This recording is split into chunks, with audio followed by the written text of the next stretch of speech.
Bon, alors bonjour, on va juste faire une petite révision, si vous permettez, de ce que nous avions préalablement fait donc au cours précédent. Alors, il y avait beaucoup de petites informations, certaines sont importantes, d'autres ne le sont moins, d'accord? Alors, toujours dans un contexte de pouvoir faire des thèmes. Alors donc, je vais simplement vous aider dans le processus de savoir élaguer, en fait, qu'est-ce qui est important et qu'est-ce qui est important.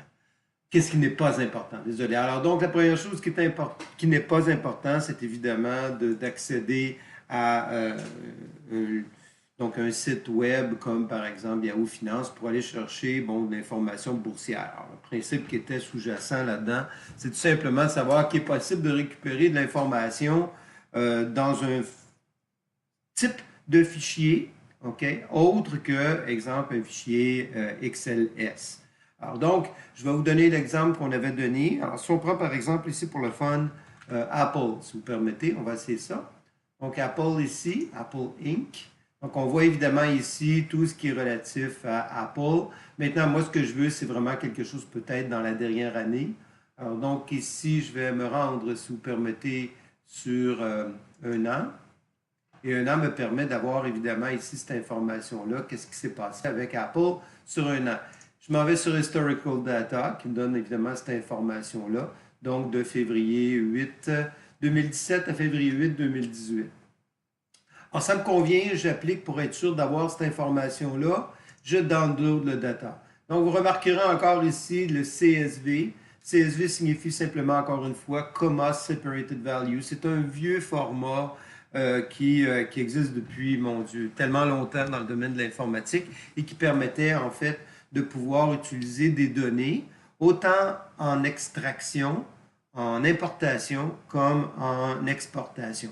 Alors ici, évidemment, je vais m'en aller, si vous permettez, sur Excel, OK, pour aller récupérer cette information-là. Alors donc, évidemment, c'est sûr que là, présentement, je suis dans un environnement de 2016. OK? Alors donc, c'est sûr que si vous n'avez pas l'environnement 2016, c'est pas pareil.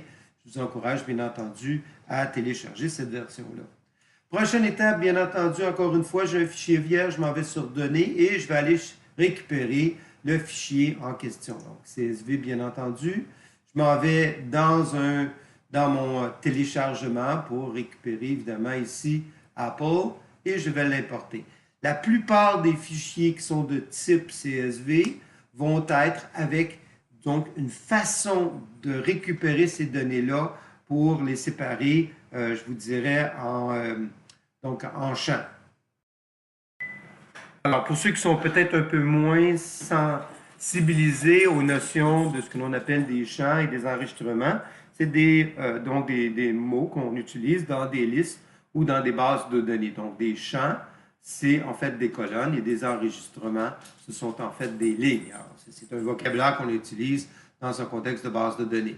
Vous réaliserez assez rapidement que ici, Excel a reconnu que c'était le virgule, qui était le séparateur ici de champ. Alors, ça va nous causer des problèmes tantôt pour d'autres raisons, mais essentiellement, au départ, il faut comprendre que c'est ça.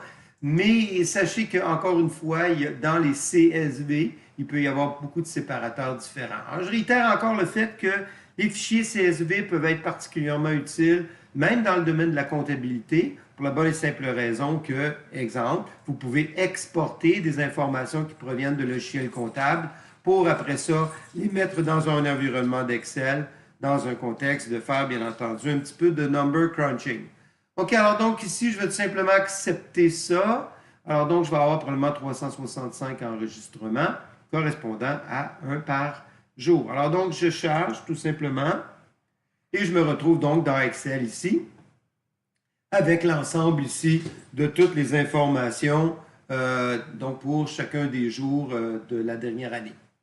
Alors évidemment, encore une fois ici, le système a reconnu, Excel a reconnu les titres des champs et a déjà placé évidemment un contexte de filtre. Bien entendu, on pourrait varier ça, enlever ça selon le contexte, évidemment, puis bon, donc si on s'en va ici dans les données, enlever ça puis remettre ça. Bon, ça dépend de ce qu'on a besoin. Bon, hier, ce qu'on avait un petit peu de difficulté, évidemment, de comprendre, c'est que dans l'environnement américain, c'est le pointeur, c'est le point qui est considéré comme étant le séparateur. Alors, on ne veut pas ça, évidemment. Alors, si vous permettez, tout ce qui a trait à des facteurs décimaux. Donc, on va faire simplement une recherche et remplacement ici. Alors, je vais rechercher quoi? Le point, puis je vais simplement ici remplacer par une virgule. Alors, donc, je remplace tout. Le système m'arrange ça comme il faut. Et donc, on voit évidemment que ça fonctionnait correctement. Ce qui serait peut-être intéressant ici, ce serait peut-être tout simplement de mettre ça en dollars, hein, pour s'assurer. Puis, bon, ultimement, bon, déterminer si on désire avoir des virgules, pas virgules. Alors, vous remarquerez ici que ça fait le travail comme il faut. Alors, ici, pour un contexte peut-être d'apparence, si vous permettez, je vais juste faire ici une petite insertion ici et là, pour séparer ça. Ce n'est pas nécessaire, OK, c'est juste pour faire voir un petit peu qu'est-ce qu'il y a ici. OK, alors donc ici, si je vais un petit peu plus bas ici, donc on voit ici la dernière année. OK, ça va pour ça. Maintenant, ici, pour le plaisir de la chose, je vais me rendre ici sur le premier, puis je vais d'ailleurs, évidemment, ici, figer les volets, OK, pour m'assurer qu'effectivement, je garde qu'est-ce qui est en haut ici. Ce n'était pas nécessaire. Bon, hier, l'autre chose, évidemment, que je mentionnais, c'était le fait de pouvoir utiliser l'un ou l'autre pour aller chercher un nuage de points. Alors, j'avais suggéré, regardez, prenez la clause ici, puis amenez-le à côté de date. Bon, ce n'était pas nécessaire, mais c'était plus simple dans le contexte de classe. Si moi, j'ai besoin de le faire, moi, généralement, ce que je vais faire, je vais cliquer sur date ici, contrôle majuscule, la flèche en bas. Oups, je suis allé un petit peu trop vite. On recommence. Donc, contrôle majuscule, flèche en bas. Et ici, je vais aller chercher, en cliquant sur contrôle ici, hein, pour garder ma première sélection, mon close ici. Alors, encore une fois, contrôle majuscule, flèche en bas, tout simplement pour avoir juste ces deux champs-là. Je n'ai pas besoin de savoir quand est-ce que à quel prix ça s'est ouvert, le high et le low, j'ai juste le close, puis c'est suffisant. Le volume sera peut-être quelque chose à faire, mais ce n'était pas le but hier de l'exercice. Alors, donc, j'ai ça ici. Tout ce qui me reste à faire, évidemment, c'est de faire une insertion. Alors, ici, je vais avoir un nuage de points. Hein? On a vu donc les différents types de graphiques, les trois différents types de graphiques la session passée. Alors, on bouge maintenant, on va chercher le graphique. Nuage de points. Donc, ça me donne quelque chose qui n'est pas nécessairement très, très joli pour le moment. Alors, si vous permettez, on va faire des petits changements par rapport à ça. Clic droit, bien entendu, évidemment. Oh, excusez-moi. Non, on va laisser ça comme ça ici. Je vais déplacer le graphique ici, si vous permettez, sur une nouvelle feuille. Alors, ça sera plus beau à voir. On va voir un peu mieux ce qui se passe ici. Et comprenez-moi bien qu'ici, hier, ce qu'on parlait, c'était comme par exemple ici, vous avez la possibilité de modifier, hein, les axes. Donc, on n'a pas vu ça la session passée. Mais sachez qu'il est possible de le faire. Donc, si je change ici le formatage de la zone de graphique, donc je vais enlever la requête qui est ici, bon, sachez que vous pouvez faire des modifications là-dedans. Là. OK, que ce soit au niveau de remplissage, la bordure, bon, tous ces trucs-là. OK, c'est possible de faire des changements là-dedans. Là. OK, et la même chose ici dans l'autre axe ici. Donc, si vous allez par exemple ici, donc clic droit ici, alors je vais formater ou modifier ce genre de truc-là. Donc, il est possible évidemment de modifier par rapport à ce qui est inscrit à l'intérieur ici. D'ailleurs, ici, ce qui est possible de faire, donc ici, vous pouvez faire la chose suivante. Je double-clique ici sur l'axe pour être sûr de l'avoir ici. Et après ça, je vais aller chercher la mise en forme de l'axe ici. Et vous allez voir qu'effectivement, ici, il est possible de faire des modifications. Et ça, c'est important de comprendre ça. Quand on veut faire un graphique, indépendamment du type de graphique, sachez que vous avez du contrôle par rapport à ce que vous voulez avoir comme apparence. OK? Et donc, comme par exemple ici, est-ce que j'ai véritablement besoin d'avoir ici, entre autres, comme limite, un minimum de 0 et un maximum de 200 ici? Je peux peut-être comprendre le 200, mais le 0, je ne m'explique pas ça, compte tenu du fait que le plus bas est à 120 $. Et ça peut comme biaiser un peu le graphique. Alors, si vous permettez, moi, ce que je vais faire, je vais changer ici l'axe. Et je vais mettre ça à 120. Vous voyez comment que ça donne déjà quelque chose qui est différent, là, OK? Même principe ici. Au niveau de... Donc, je double-clique ici dans l'axe ici. OK? Donc, je vais juste m'assurer que je l'ai fait comme il faut ici. J'ai un peu de difficulté à l'avoir. On va l'ajuster un petit peu plus bas ici.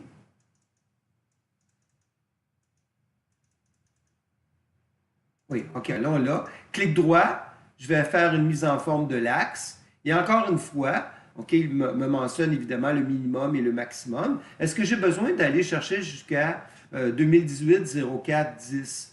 Probablement pas. OK? Donc, je peux tout simplement, par exemple, faire la chose suivante ici, au niveau maximum. Donc, je mets ici 2018, 02. Et je mets, par exemple, je ne sais pas moi, le 10, ça va être suffisant. OK? Donc, évidemment, le nombre qui est là, on s'en souvient, bien entendu, c'est le nombre de jours qui correspond depuis le 1er janvier 1900. Alors, voyez-vous, déjà, on a une meilleure signification, OK, du graphique lui-même. Je pourrais faire la même chose ici. Donc, ici, 2017, hein, pour faire attention, 0210 ou 0208, je pense que ça commençait là. OK? Alors, voyez-vous, c'est important d'avoir ce contrôle-là. Bon, nonobstant, évidemment, le contexte de pouvoir mettre un graphique ou quoi que ce soit, travailler sur les titres DAX, à mon avis, est très important. Vous avez évidemment, puis on n'a pas vu ça hier, donc les unités principales et secondaires. Donc, ça correspond ici aux barres qui sont ici, d'accord?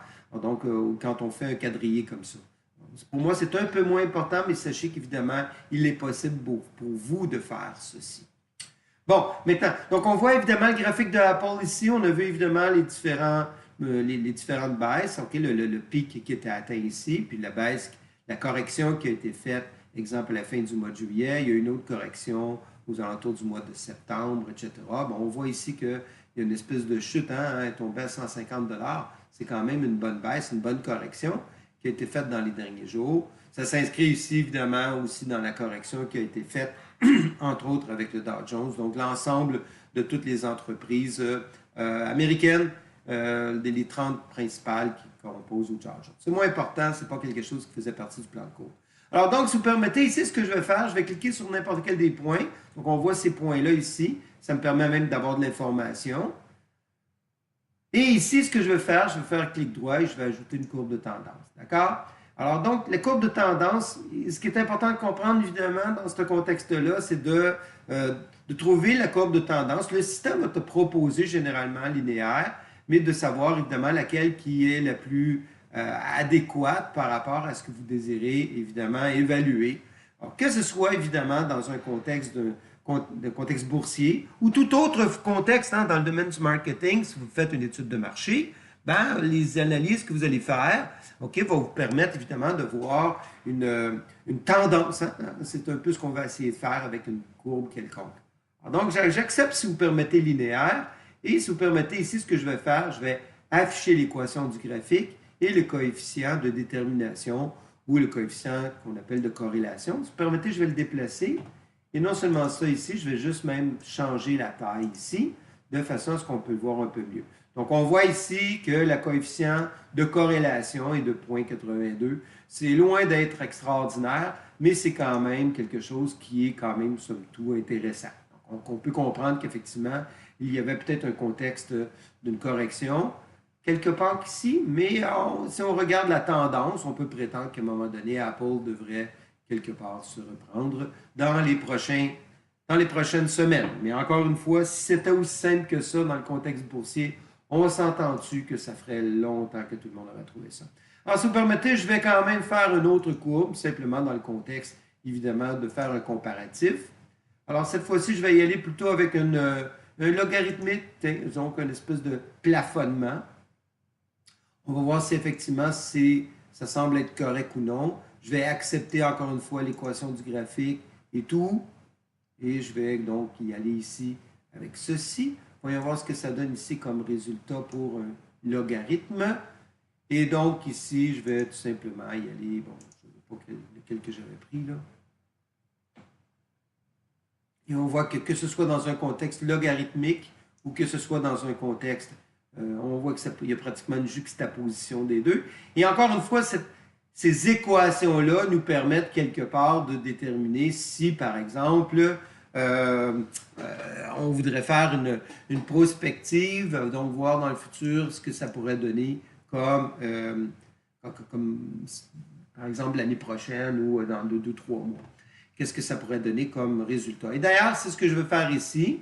Donc, dans un contexte logarithmique ici, je vais m'arranger ici, donc pour le logarithme, de dire que je m'en vais en avant pour à peu près 180 jours. Alors, voyons voir ce que le système va me donner pour 180 jours. Alors, évidemment, ici, pour que ça puisse fonctionner, il va falloir évidemment que je change ici mon axe. Alors, si vous permettez, je vais faire ce changement-là. C'est en forme de l'axe. Et cette fois-ci, je vais y aller jusqu'au mois de juin. Alors, donc ici, 2018, 06. On va essayer ça, 08. 08, tiens, on va y aller comme ça ici. Oups, est-ce que je l'ai perdu par hasard? Je vais aller trop vite. OK, voyons voir. On recommence, c'est une prise 2. Donc, maximum 2018, 08, 31. Mettons. OK? Alors, on voit qu'effectivement, ici, donc, ma courbe, ici, pourrait me permettre de prétendre qu'en 2018, au mois de juin, OK, on pourrait prétendre ici qu'il y aurait une remontée, puis que le cours de Apple serait à 190 $. Encore une fois, je réitère ce que j'ai dit tantôt. Si c'était aussi simple que ça, on s'entend-tu que ce serait mauditement le fun. Mais ce n'est pas aussi simple que ça. Alors, j'espère que quelque part, évidemment, ça vous a donné une meilleure idée là, de ce que je voulais obtenir. Alors, qu'est-ce que je voulais vous faire voir là-dedans? Bien entendu, le plus important, c'est comment gérer des fichiers CSV. Alors, je pense que c'est quelque chose qui est assez important dans le domaine de la gestion. Autre chose que je voulais vous faire voir, évidemment, aussi, c'est comment, évidemment, créer un nuage de points, comment gérer ces points-là et en faire un nuage. Et aussi, bien entendu, les courbes de tendance et de savoir choisir et interpréter, choisir la bonne courbe de tendance et interpréter les notions de coefficient de corrélation et d'équation. On verra évidemment dans les prochains jours comment il est possible de travailler avec des listes de données un peu différentes, mais y aller dans un contexte peut-être plus de bases de données, de fonctions de bases de données, sous-toto, etc. Et évidemment, ultimement, tableau croisé dynamique. Alors, sur ça, je vous invite à revoir cette vidéo-là, espérant évidemment que ça va vous aider et bien entendu, pratiquer.